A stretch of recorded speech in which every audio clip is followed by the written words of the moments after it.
So hello मेरे प्यारे श्रोतागणों, क्या हाल चाल? बढ़िया। आह, यार, मेरे थोड़े थोड़े से खराब है, बस ज्यादा नहीं। चलते हैं कहानी की तरफ। तुम समझ रहे हो?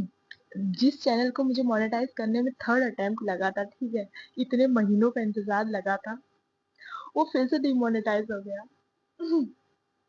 ये वाला चैनल, ठीक है, मिस राइटर वाला। Now I have to wait for 3 months वापस अप्लाई करने के लिए। आह, क्या बोलूं यार, मैं क्या बोलूं अब। मतलब जो अभी तक मस्त वाला थोड़ा बहुत मतलब डॉलर और बने थे, मतलब एक बार में साफ हो गया। सब साफ हो गया एक बार में।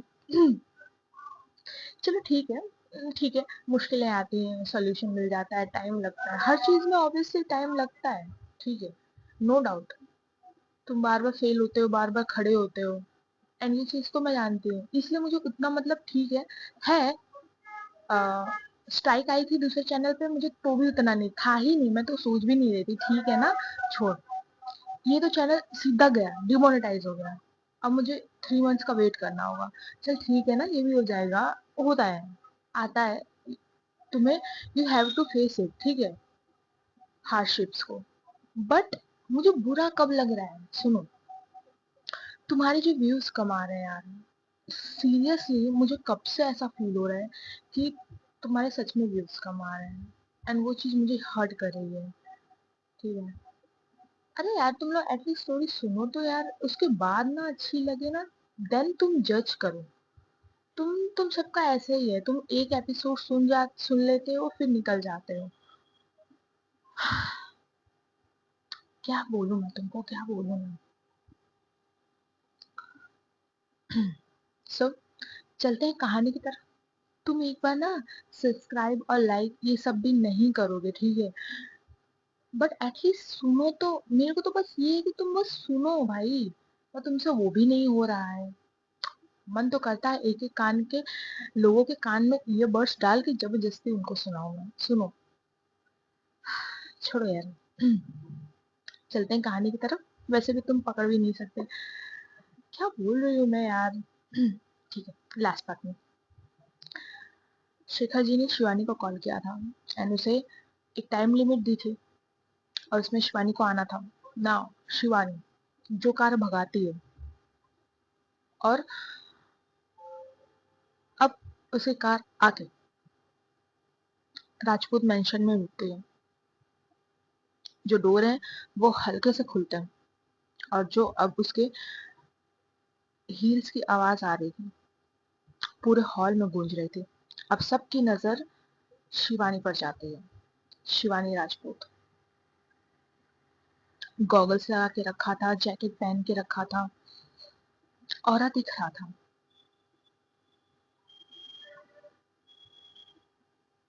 मालती जी जैसे अपनी बेटी को इतने साल बाद देखते हैं। अब जो उन्होंने खुद को काम कंपोज्ड हर चीज रखी थी, अब छूटते हैं। वो उठते हैं, खड़ी होती हैं, भाग के जाते हैं शिवानी की तरफ। उनकी आवाज पूरी टूट रही थी, हाथ कांप रहे थे। 12 साल बाद उन्होंने अपनी बेटी को देखा था।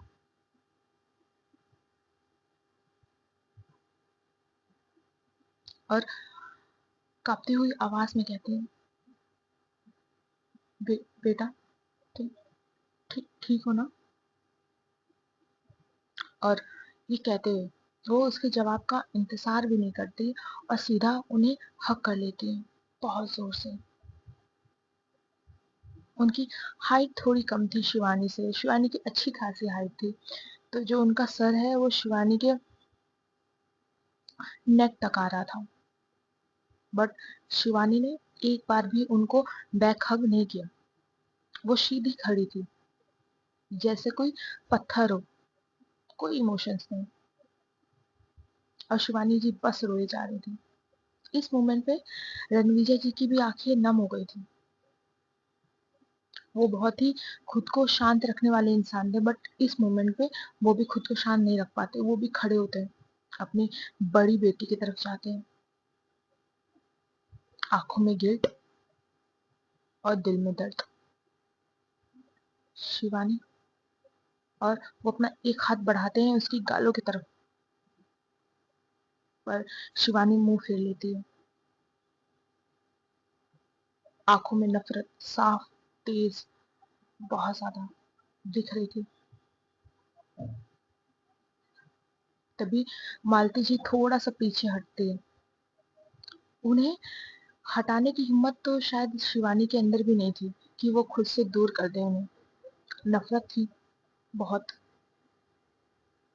अब शिवानी थोड़ा पीछे हटती है, अपनी माँ से भी, और बहुत ही ठंडी आवाज में आंखों में आंखें डाल के रणविजय जी से कहते हैं, जहां से आए हैं वहीं लौट जाइए। ये झूठा ढोंग दिखाने की जरूरत नहीं है मुझे। और हाँ, मिस्टर रणविजय राजपूत, मुझे आपकी जरूरत नहीं है, तो सोचना भी मत इतने सालों बाद लौट के मेरे करीब आके कि मैं सब भूल जाऊंगी। नहीं, मुझे हर एक चीज याद है, और शिवानी राजपूत की ये आदत है, वो चीजें कभी नहीं भूलती। एक गलती और हर गलती की सजा मिलेगी। ये मत सोचना कि मैं सब कुछ भूल के आगे बढ़ जाऊंगी।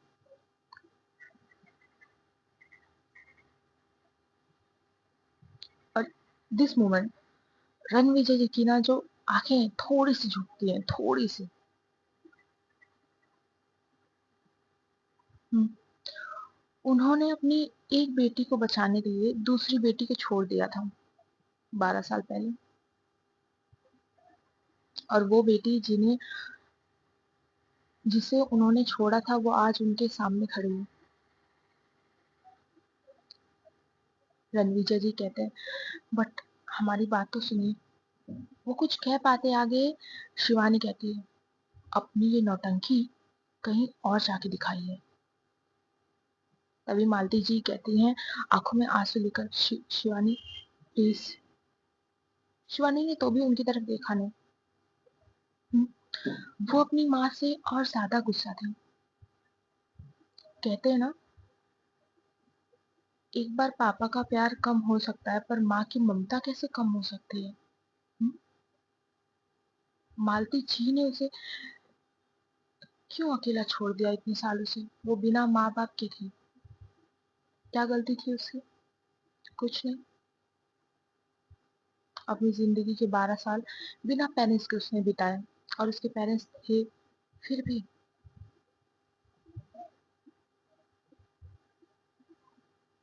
तभी तभी रणविजय जी के पीछे से एक डरती हुई, कांपती हुई आवाज आती है, आ, आप हमारे पापा को कुछ कुछ मत कहिए। सबकी नजर वहां जाती है। अवंतिका रणविजय जी के पीछे छुपी थी, आंखों में डर, हाथ उसके शर्ट को कस के पकड़े हुए थे।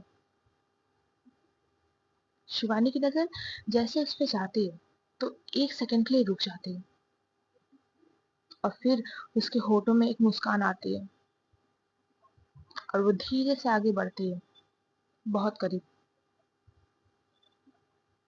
ना, जब वो उसके इतने करीब थे, उसे देख रही थी, तो जो स्माइल थी वो डेविल स्माइल में चेंज होती है। और वो कहती है, तुम्हारे पापा? ये सवाल था जैसे। नाउ मालती जी जैसे कुछ फील कर रही हूँ, वो पीछे से डरते हुए कहती, शिवानी, जैसे उन्हें डर हो कि अवंतिका को शिवानी कुछ कर ना दे। तभी शेखर जी ने मालती जी को नाम में इशारा किया, और जब शिवानी अवंतिका के इतने सामने रुकती है, और शिवानी की पर्सनैलिटी भाई बहुत अलग थी, बहुत अलग। बहुत खतरनाक।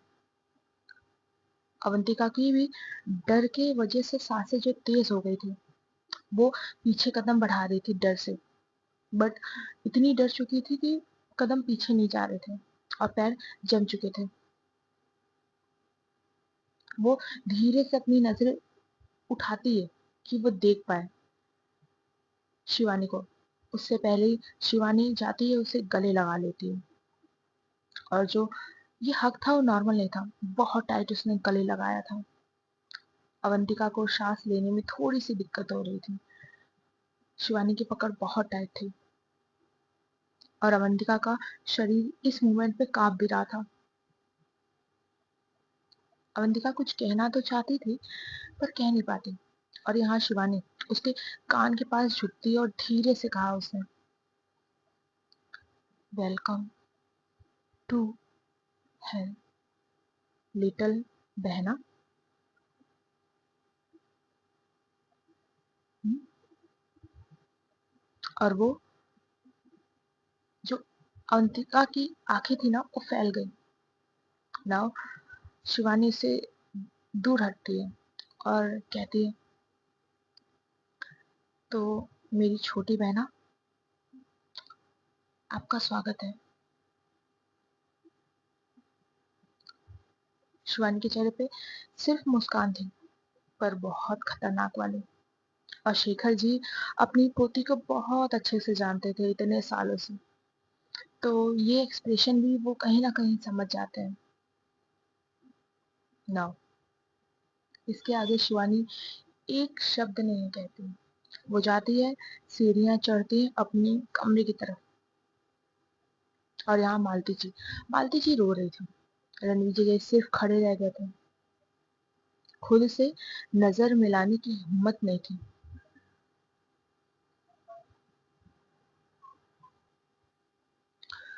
नाउ शेखर जी आगे बढ़ते हैं। उनकी आवाज शांत थी पर गहरी।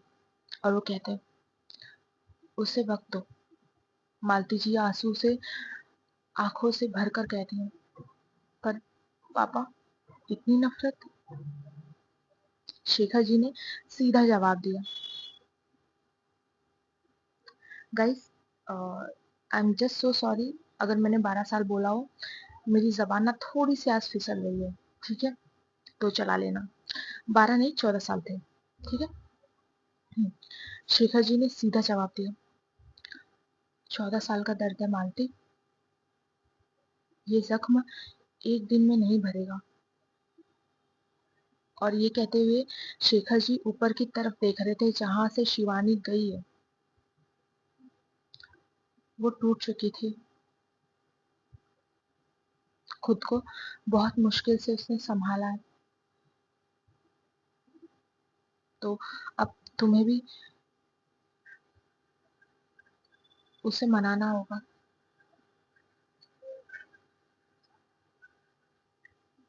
तभी शेखर जी खुद जाते हैं, इन तीनों को उनका उनका रूम दिखा देते हैं। बट मालती जी और रणविजय जी पहले अवंतिका के रूम में आते हैं। रूम बहुत बड़ा था और लग्जरी साफ दिख रही है, बट अवंतिका के लिए ये सब अजीब था और सब अनजान था। बिकॉज वो जिस माहौल से वहां पे आई थी उसने ये सब पहले नहीं देखा। वो पहली बार इतना पैसा देख रही थी, इतने शानो शौहरत देख रही थी, तो उसके लिए तो ये सब नया था। बिकॉज इन 14 साल इन लोग ने बहुत नॉर्मल लाइफ जी, एक गरीब परिवार में रहकर। रणविजय जी और मालती जी अवंतिका को सब दिखा रहे थे, समझा रहे थे उस रूम में जो जो चीजें थी। अवंतिका बहुत शांत थी तब से, जब से शिवानी ने उसे गले लगा के कहा था। और वो कहती, पापा, वो बहुत धीरे से कहती है। रणविजय जी उसके पास जाते हैं और कहते हैं, जी बेटा। वो सीधा सवाल करती है, वो हमसे इतनी नफरत क्यों करते हैं। खामोशी। हम्म? अवंतिका भोली थी, मासूम थी, बट इतनी भी नहीं कि किसी की नफरत को ना समझ पाए। रणविजय जी शांत थे, थोड़ी सी नजरें उनकी झुक गई थी। अवंतिका उनका हाथ पकड़ती है और कहती है, पापा आप हमें भी नहीं बताएंगे? हम्म?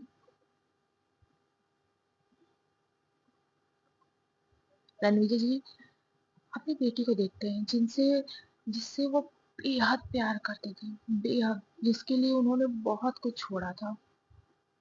अब कैसे वो अपनी बेटी की आंखों में आंसू बर्दाश्त कर सकते थे? सो उन्होंने कहा, 14 साल पहले ये सब शुरू हुआ था। तुम छोटी थी अवंतिका, और शिवानी तुमसे बड़ी है। तुम्हारी जान को खतरा था बेटा। नाउ अवंतिका थोड़ा सा सीरियस हो जाती है और रणविजय जी कहते हैं, हमारे दुश्मन बहुत थे और अभी भी हैं, कह सकते हैं। पावर नाम तुम्हें पता है ना, सबका एक प्राइस होता है बेटा। अगर तुमने पैसा ताकत कमा ली, पर तुम्हें उसे बचा के रखने की ताकत नहीं है, तो सब एक ना एक दिन तुमसे छीन जाता है। तो बस यही हुआ था। हमारे ऊपर कई कई हमले हुए, डायरेक्ट और छुप के, दोनों तरीके से। अवंतिका धीरे से पूछती है, क्यों? क्योंकि रणविजय जी रुक चुके थे, जैसे कुछ सोच रहे हैं। फिर रणविजय जी गए, अपना एक हाथ अवंतिका के शोल्डर पे रखते हैं और कहते हैं, फिर हमने डिसाइड किया, तुम्हें यहाँ से दूर ले जाना होगा। शिवानी समझदार थी बेटा। अवंतिका, तुम तुम बचपन से बहुत साफ दिल की हो, बहुत भोली हो। आई नो, मेरी शिवानी बहुत स्ट्रांग है। वो इन सब चीजों से लड़ लेगी और खुद को ताकतवर बना के मजबूत होगी। और देखो, 14 साल बाद, हम्म, भले मैं इनसे दूर रहा, बट उनकी सारी बातें मैंने सुनी है।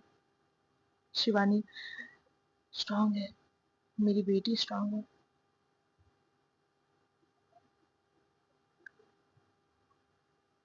और तुम्हें यहाँ से दूर ले जाना होगा। उस समय पे तुम्हें सबसे ज्यादा खतरा था, सबसे ज्यादा, शिवानी से भी ज्यादा। और फिर मैं तुम्हें यहाँ से दूर ले गया। हमने 14 साल तक एक नॉर्मल जिंदगी जी। तुम्हें याद इसलिए नहीं है क्योंकि तुम बहुत छोटी थी उस वक्त। हमने अपनी पहचान छुपा के एक नॉर्मल जिंदगी जी। अवंतिका की आंखें धीरे धीरे, जैसे जैसे वो सुन रही थी, उसकी आंखें बड़ी होते जा रही थी। अवंतिका कहती है, इसीलिए हम 14 साल तक वापस नहीं आए। एक सेकंड के लिए पॉज होता है।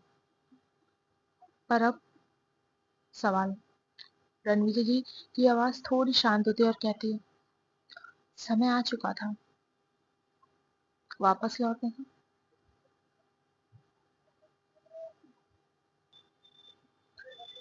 पापा, तो वो शिवानी मेरी बड़ी बहन है? रणविजय जी धीरे से सर हाँ में हिलाते हैं।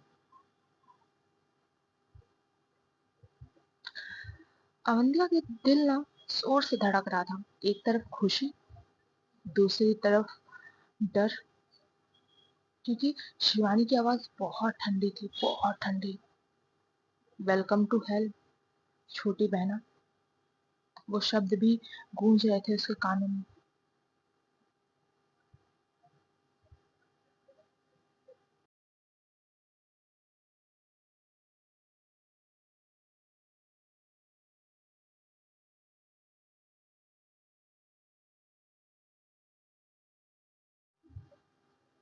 अवंतिका के मन में बहुत से सवाल चल रहे थे।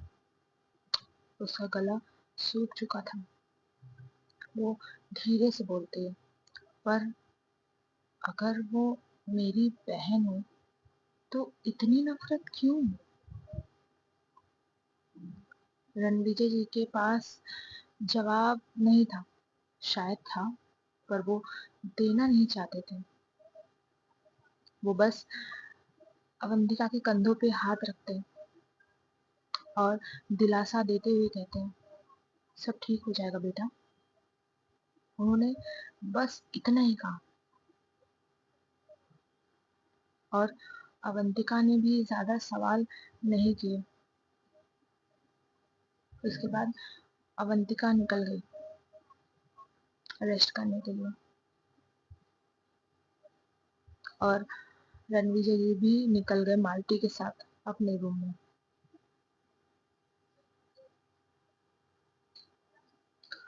मालती और रणविजय अपने रूम में आते हैं। मालती जी खड़ी होती हैं, रणविजय जी को देखती हैं और फिर एक ही सवाल पूछते हैं, आपने उसे आधा सच क्यों बताया? रणविजय जी की आंखें थोड़ी सी डार्क हो जाती है। बहुत सी चीजें थी उन आंखों में, पर वो जाहिर नहीं करते थे और वो कहते हैं, क्योंकि वो पूरा सच संभाल नहीं पाएगी। तुम्हें तो पता है ना, बचपन से वो वैसी ही है।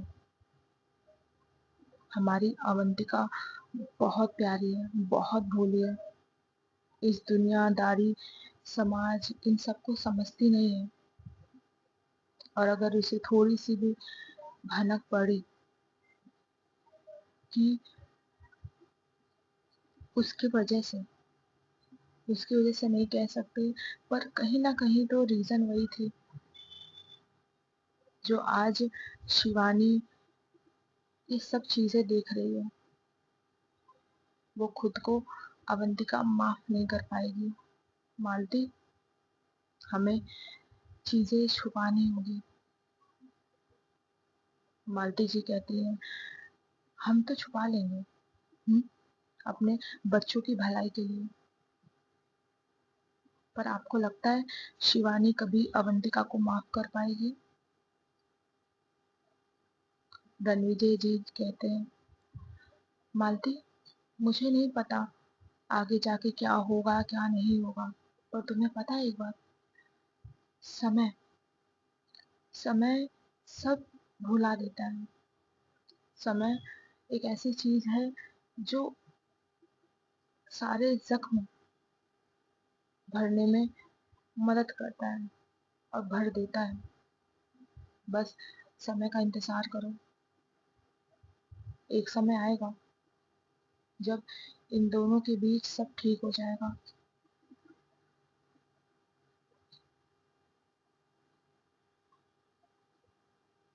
और हमें ये सारी चीजें छुपानी होगी अवंतिका से। मालती जी कहती हैं, बट कब तक? जब तक जरूरत है। रणविजय जी थोड़ा सा गहरी सांस लेते हैं, मैं उसे खो नहीं सकता। उनकी आंखों में प्यार था, पर एक अलग सी चीज भी थी।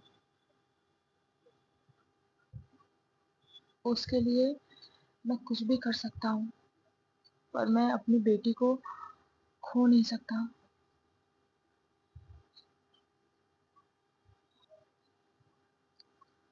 तभी दूसरी तरफ शिवानी के रूम में शिवानी बस शांति से अपने बेड पे बैठी थी और उसकी नजरें पेंटिंग पे थी, उसकी खुद की पेंटिंग। वो बस उसे देख रही थी, जैसे नजरें तो उसकी पेंटिंग में है पर उसकी ध्यान कहीं और है। तभी डोर पे नॉक होता है, शेखर जी की आवाज, शिवानी, क्या हम अंदर आ सकते हैं? शिवानी कहती है, दादाजी, डोर खुला है, आप आ सकते हो। शेखर जी अंदर आते हैं। रूम के कर्टन सारे बंद थे, सो रूम में अंधेरा था, बट इतना भी नहीं कि एक दूसरे को वो देख ना पाए। यहाँ शिवानी खड़े होके जाती है विंडोज की तरफ, थोड़ा सा कर्टन्स हटाती है और बाहर देखने लगती है। वो शेखर जी को देख नहीं रही थी। और यहाँ शेखर जी सीधी बातें करते हैं, ना कि कोई घुमा फिरा के, उनकी आदत नहीं है।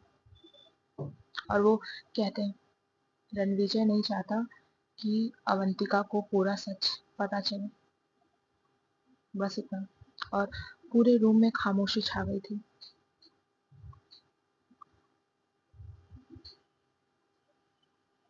बट शिवानी कुछ नहीं कहती, उसके एक्सप्रेशन भी चेंज नहीं हुए थे। मैं जानता हूँ तुम उन सबसे नफरत करती हो, अपने माँ बाप से भी, और सही भी है, ये गलत नहीं है। एक सेकंड का पॉज, उसके बाद वो कहते हैं शायद मुझसे भी।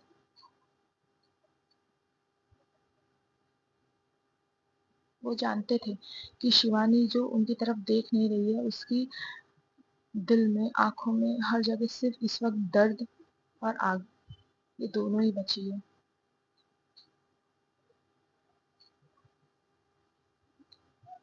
शेखर जी कहते हैं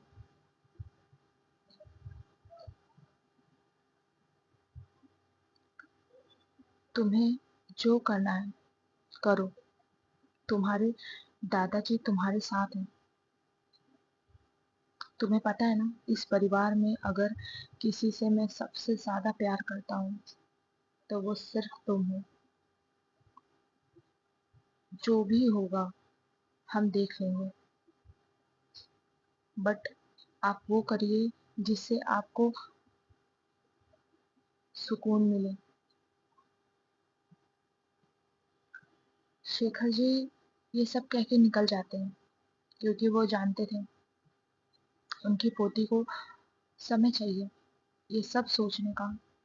अचानक से 14 साल बाद इन सब का लौट आना शिवानी के लिए चीजें बहुत बहुत अलग कर रही थी। बट शिवानी के दिमाग में शायद कुछ और चल रहा था, कुछ बहुत ही खतरनाक। वो शीशे में अपना चेहरा देख रही थी और एक बहुत खतरनाक स्माइल देकर कहती है डर इंसान को सबसे जल्दी तोड़ता है, भले वो कोई किसी भी चीज का हो। तभी शिवानी का फोन वाइब्रेट होता है। तन्मय फोन कर रहा था। वो कहती है बोल। दूसरी तरफ से आवाज आती है शाम को आ रही है ना, सब मिल रहे हैं। शिवानी एक सेकंड के लिए सोचती है और कहती है हाँ आती हूँ। कॉल कट हो जाता है। टाइम बीतता है, इन सब के बीच ये लोग नहीं मिलते। शाम हो जाती है। यहाँ शिवानी बस सिंपल सी शर्ट और जीन्स पहन के, एकदम मिनिमल लुक। हाँ, शिवानी की जो प्रेजेंस थी ना, अगर वो नॉर्मल कपड़े भी पहने, कुछ ना करे, फिर भी उसकी प्रेजेंस ऐसी थी कि दूसरे लोग उसे पहचान जाते थे कि ये अलग है ना। शिवानी बिना किसी को बताए कार स्टार्ट करती है और निकल जाती है। वो गाड़ी चला रही थी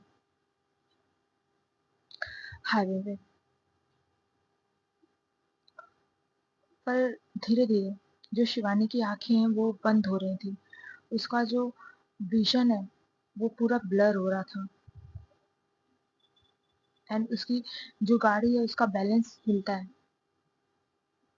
एंड वो खुद से कहती है, क्योंकि शिवानी जान चुकी थी कि उसके साथ कुछ ठीक नहीं है, कुछ तो हुआ है। और वो कहती है ये क्या। तभी उसे बहुत हैवी फील होता है और अगले ही पल सब अंधेरा हो जाता है उसकी आंखों के सामने।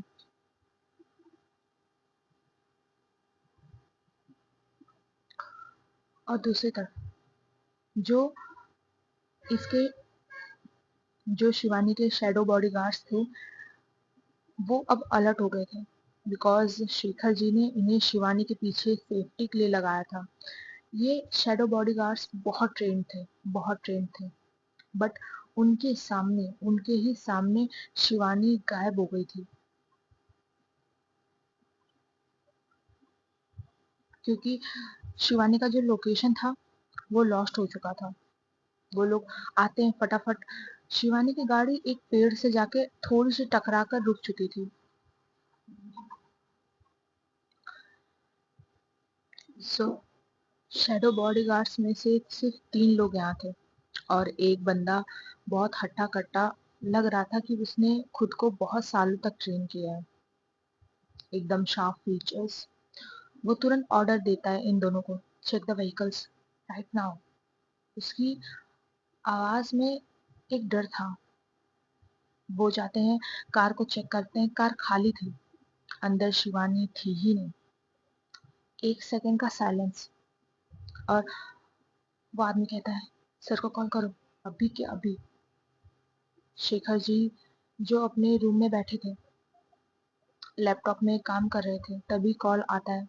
वो फोन उठाते हैं, सामने से आवाज आती है, सर। गार्ड्स की आवाज कांप रही थी, और वो बिना कुछ बहाने बनाए कहते हैं, मैडम नहीं मिल रही हैं। तुरंत के तुरंत शेखर जी की आंखें एकदम जम गई, एंड वो कहते हैं, क्या हुआ, क्या है?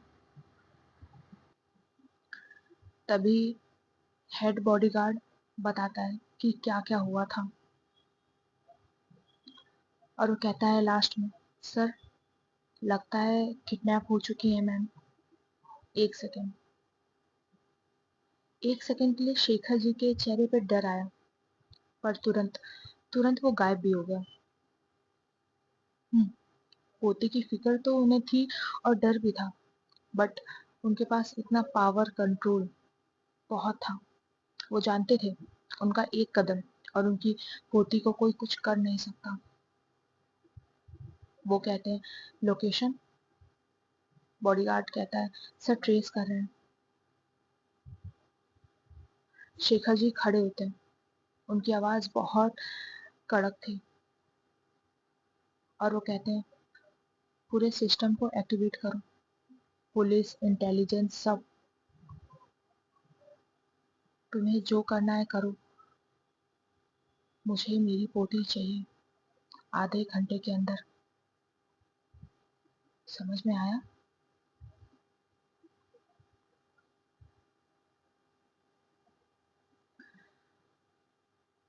उनके चेहरे पे गुस्सा नहीं था, पर उनकी आवाज बता रही थी कि वो इस वक्त बहुत कोल्ड है।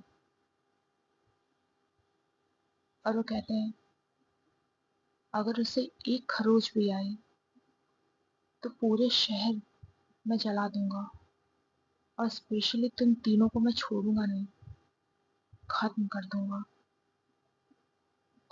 यहाँ जितने बॉडीगार्ड्स थे और जो हेड बॉडीगार्ड था वो कांप रहा था। वो जानता था शेखर राजपूत बहुत खतरनाक इंसान है। वो जितना दिखाते हैं अच्छा होने का, वो उतने अच्छे नहीं हैं। वो कहाँ कहाँ से लिंक्ड अप है, ये लोग कहीं ना कहीं इन्हें अंदाजा था। शेखर जी कहते हैं, वो सिर्फ मेरी पोती नहीं है, राजपूत खानदान की वारिस है, इकलौती वारिस। और ये कह के फोन काट देते हैं। हेड बॉडीगार्ड्स कांटेक्ट करने लगता है। शेखर जी फोन रखते हैं, और बस अपनी फैमिली फोटो को देखते हैं, जिसमें ये सब थे। शिवानी थी, रणविजय जी थे, मालती जी थी, शेखर जी थे। अवंतिका नहीं थी इस फोटो में, बहुत पुरानी फोटो थी ये। और वो कहते हैं, बहुत सालों बाद बहुत सालों बाद किसी की इतनी हिम्मत हुई कि उसने मेरे परिवार पे हाथ डाला है। मैं भी देखना चाहता हूँ इतनी हिम्मत हुई किसकी? सो गाइस, आज का पार्ट यही रखते हैं, मिलते हैं हमारे नेक्स्ट पार्ट में। हाँ, इसका आधा पार्ट मैंने बहुत पहले रिकॉर्ड किया था, चैनल डीमोनेटाइज होने से पहले, और आधा मैं अभी रिकॉर्ड कर रही हूँ। आई थिंक मैं बस इतना कहूँगी कि चैनल डीमोनेटाइज हो चुका है। सो आप बस मेरी इतनी हेल्प कर सकते हो कि लाइक कर दो, ठीक है, कमेंट कर दो। हुँ? और दूसरी चीज़, अपना ध्यान रखना। हुँ? आप हो तो सब है। ठीक है श्रोतागणों, मिलते हैं हमारे नेक्स्ट पार्ट में, और स्टोरी सुनो तो समझ आएगी। ऐसे सोचोगे कि हम एक साथ में सुन लेंगे, ठीक है, तो आइडिया सही है नो डाउट, बट व्यूज आनी चाहिए, ठीक है। चलो मिलते हैं, बाय बाय।